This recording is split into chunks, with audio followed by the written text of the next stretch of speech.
वीरेंद्र राय जी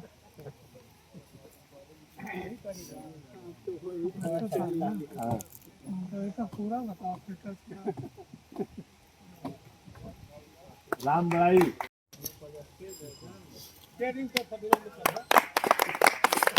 ये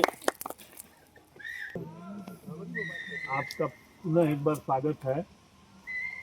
मैं क्योंकि गोपाल भैया का आग्रह है कि समय बहुत कम है, कई जगह जाना है, तो बहुत शॉर्टकट में कार्यक्रम का साल दो बाबू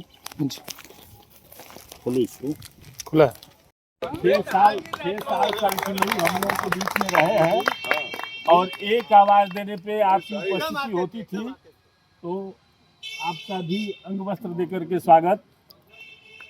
अब मैं चाहूंगा कि हम लोग के यशस्वी लोकप्रिय सांसद की 6 साल का अंतराल रहा है, और एक बात मैं आपको बता दूं जो मेरी जानकारी में है, ये सड़क जो आप देख रहे हैं, ये सड़क जो है आपके ही प्रस्ताव पे बनी हुई है, श्रेय कोई ले ले इसका, लेकिन ये सड़क बरलाई से पूरा घाट तक जो सड़क का निर्माण हुआ है, ये सांसद अतुल राय के प्रस्ताव पे बनी है, क्योंकि ये प्रधानमंत्री ग्राम सड़क है। तो जब तक आपका प्रस्ताव नहीं जाएगा तब तक ये सड़क बनेगी नहीं। श्रेय लेने के लिए, होड़ लेने के लिए बहुत से लोग लेते हैं। बीच में एक बार कुछ हुआ था हक तक, तो श्रेय कोई ले ले दिनेश जी, ये हमारे प्रस्ताव पे सड़क बनी है, तो ये जानकारी हो जाए आप सब लोगों को कि ये माननीय सांसद जी के द्वारा प्रस्ताव पे सड़क बनी है। मैं आदरणीय सांसद जी से आग्रह करूंगा कि आप हम लोगों को आशीर्वचन दें।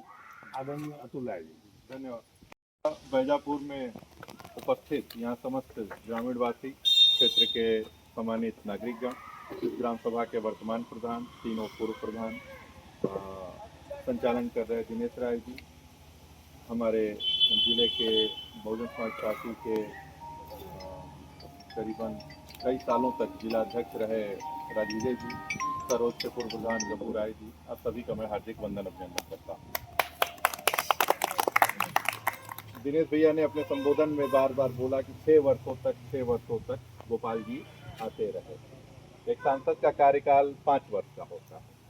मुझे विरोधियों ने साजिश करके जेल पहुंचा दिया, एक लंबा संघर्ष रहा, लेकिन उनके संबोधन में ही कि 6 वर्ष, उसी में मेरा और मेरे कार्यशैली का मूल्यांकन हो जाता है कि कार्यकाल 5 वर्ष का, और हम नहीं भी थे तो हमारा प्रतिनिधि यहाँ आपके बीच में 6 वर्ष तक रहा, तो आपने जो हमें सम्मान दिया वह 6 वर्ष नहीं, वो अगले 60 वर्षों तक वैसे ही रहेगा। जो आपने सम्मान दिया, दोबारा प्रतिनिधित्व का मौका मिलता है नहीं मिलता है, यह सब भविष्य की बातें हैं, लेकिन जहाँ से एक बार रिश्ता बन जाता है अतुल की कोशिश रहती है कि जब तक जीवन चलता रहे, जब तक अपने रगों में खून का संचार होता रहे, वह रिश्ता जीवन पर्यंत बनाए रखूं अपनी तरफ से। माननीय न्यायालय ने भी जो अपना फैसला दिया, जिस केस में मुझे अंदर जेल में रहना पड़ा, माननीय न्यायालय ने भी जो अपना फैसला दिया, उस फैसले में यह लिखा है, यह मुकदमा सोची समझी साजिश व षड्यंत्र के तहत अतुल राय को लोकसभा चुनाव हराने के लिए किया गया। संदेह का लाभ देकर न्यायालय ने मुझे बरी नहीं किया। उन्होंने विरोधियों की साजिश को पाया न्यायालय में, मुकदमे के परिशीलन के दौरान, मुकदमे के विचारण के दौरान जो गवाह पेश हुए उसमें यह पाया कि यह सब कुछ एक सोची समझी साजिश के साथ किया गया था। मेरे बड़े बुजुर्गों, मेरे नौजवान साथियों, मेरे भाइयों, अगर 5 साल रह गया होता तो आज जो जिनके हाथों में जिले का प्रतिनिधित्व है, इस तरह का कार्यकाल मेरा रहा होता कि यहाँ पर्चा भरने में भी लोगों को सोचना पड़ा होता। लोग तो हटा दिया कि रहूं ही ना, कि कुछ अपनी कार्यशैली के बारे में लोगों को जानकारी हो पाए। लेकिन जो मेरा एक सोच था, जो एक विचार था, उसके अनुसार जो मेरे यहाँ पे काम करने वाले लोग थे, जो मेरे प्रतिनिधि थे गोपाल राय जी और बाकी उनके जो साथी थे राजविजय जी और बाकी अन्य साथी थे, उन लोगों ने उसी सोच के अनुसार आप लोगों की खिदमत में जो भी चल पाया, जो भी हो पाया, बहुत बड़ी चीज़ तो नहीं कर पाए, मान लीजिए PMGSY और ये सब तो केवल अपने प्रस्ताव देने तक से सीमित थी। ये सब सरकार की योजनाएं थी, हम केवल एक माध्यम थे इन योजनाओं में। इसका श्रेय खुद को लेना ठीक नहीं है। गोपाल राय जी जब हम बोल के उससे हुआ है, लेकिन ये हम केवल माध्यम थे, इसका श्रेय हमें नहीं लेना। लेकिन कोरोना काल के दौरान आप लोग को याद होगा कि जिस वक्त ये त्रासदी थी, वैश्विक त्रासदी, और पूरे विश्व में जिस तरह से इस बीमारी की वजह से, इस महामारी की वजह से मौतें हो रही थी, मऊ में और घोसी लोकसभा में कोई ऐसा गांव और कोई ऐसा कस्बा नहीं बचा था जहां हमारी मेडिकल एम्बुलेंस नहीं पहुंची। संभवतः यहाँ भी हमारी मेडिकल एम्बुलेंस आई होगी। उस मेडिकल एम्बुलेंस में ऑक्सीजन कंसंट्रेटर, ऑक्सीजन के साथ साथ ICMR की गाइडलाइन के हिसाब से दवाएं,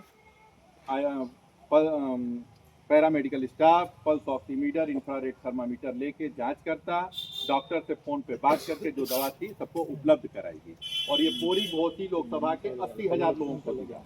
और उस वक्त हमारे पास कोई निधि नहीं थी, सरकार ने सांसद निधि सस्पेंड कर रखी थी, हमारे पास 1 रुपया नहीं था, लेकिन करोड़ों रुपए लगाकर हमने घोसी लोकसभा के लोगों का हमने और भविष्य में मौका मिलेगा। आप लोग का आशीर्वाद रहा, आप लोग का साथ रहा, और रसूल को अगर इस लायक आप लोग समझेंगे कि नहीं या इस बच्चे के साथ गलत हुआ, इसको भविष्य में एक मौका दिया जाए, तो फिर उस वक्त मूल्यांकन मेरा करिएगा। और उस वक्त के मूल्यांकन में कहीं भी आपको अपने निर्णय पे अफसोस नहीं करना पड़ेगा किसी गलत आदमी। इन्हीं शब्दों के साथ अपनी बात को विराम देता हूँ। और मंदिर के निर्माण में जो भी सहयोग की अपेक्षा आप रखते होंगे मुझसे बताइएगा, हर तरीके से मैं तैयार हूँ।